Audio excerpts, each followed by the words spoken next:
ये basic mathematics की exercise 3 D का क्वेश्चन नंबर 7। तुम्हारे पास क्वेश्चन गिवन है, state whether the two lines in each of the problem are parallel, perpendicular और नेदर पैरेलल नॉर परपेंडिकुलर। तो हमारे पास दो लाइंस गिवन है ए बी सी डी, हमें इन्हें अपने आप लेट कर लिया है।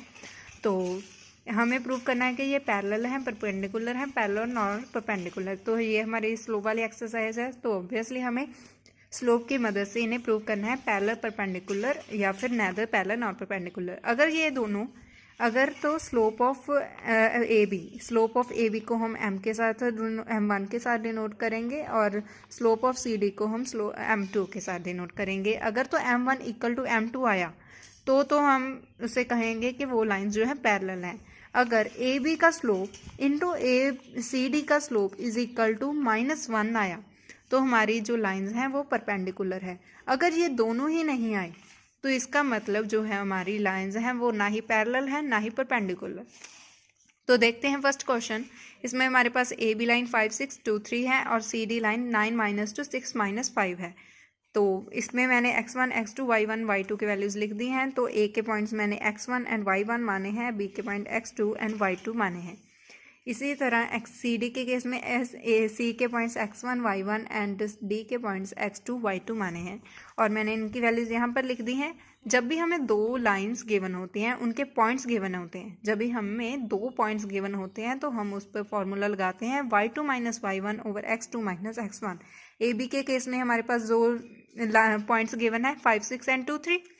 तो ए बी के स्लोप को मैंने M1 के साथ डिनोट किया है और उसका फॉर्मूला होता है y2 - y1 over x2 - x1।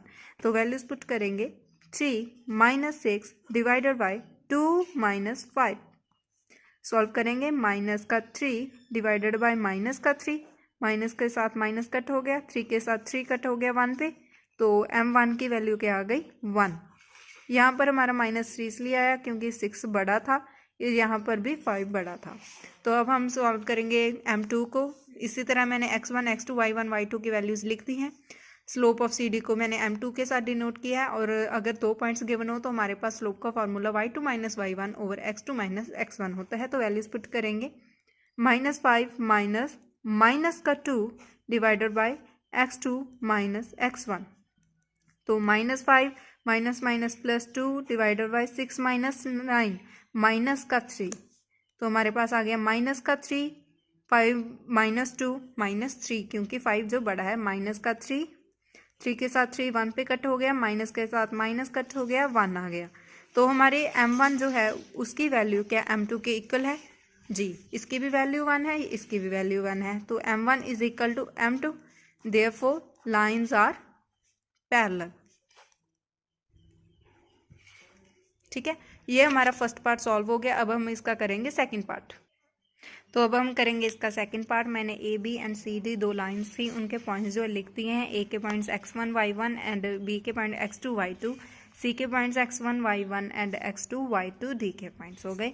उनकी वैल्यूज़ मैंने यहाँ पे लिख दी हैं। स्लोप ऑफ ए बी यानी कि m जब हम निकालेंगे, दो पॉइंट्स गिवन है तो फॉर्मूला हमारा ये हो गया। तो वैल्यूज़ पुट करेंगे, y2 - y1 3 - 2 divided by minus का 5 माइनस का 8, 3 - 2 1, 8 प्लस 5 क्योंकि माइनस माइनस हो गया प्लस। इन दोनों को प्लस करेंगे तो हमारे पास आएगा माइनस का 13। तो M1 की वैल्यू आ गई 1 ओवर -13। अब हम निकालेंगे M2 की value. Same formula y2 - y1 over x2 - x1। Values मैंने ऑलरेडी लिख दी हैं।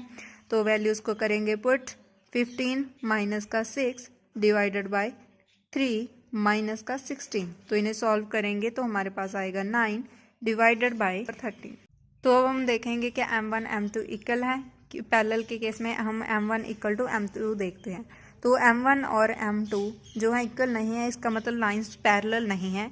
अब हम देखेंगे परपेंडिकुलर के केस में M1 into M2 is equal to -1 prove करते हैं। तो हम M1 की वैल्यू है 1 ओवर -13 इंटू M2 की वैल्यू है 9 ओवर 13 इज इक्वल टू हमें -1 प्रूव करना है। तो हम 9 को 1 के साथ मल्टीप्लाई करेंगे, 9 13 को 13 के साथ करेंगे, 169 समथिंग आएगा -1। तो हमारा ये वाला जो है इक्वल टू -1 नहीं आया, ना ही पैरेलल आया। तो हम लिखेंगे therefore lines are neither parallel nor perpendicular. तो इस केस में, पहले केस में हमारे पास जो लाइंस थी पैरेलल थी, इस केस में ना ही लाइंस पैरेलल हैं ना ही लाइंस परपेंडिकुलर है। यही हमारा आंसर है।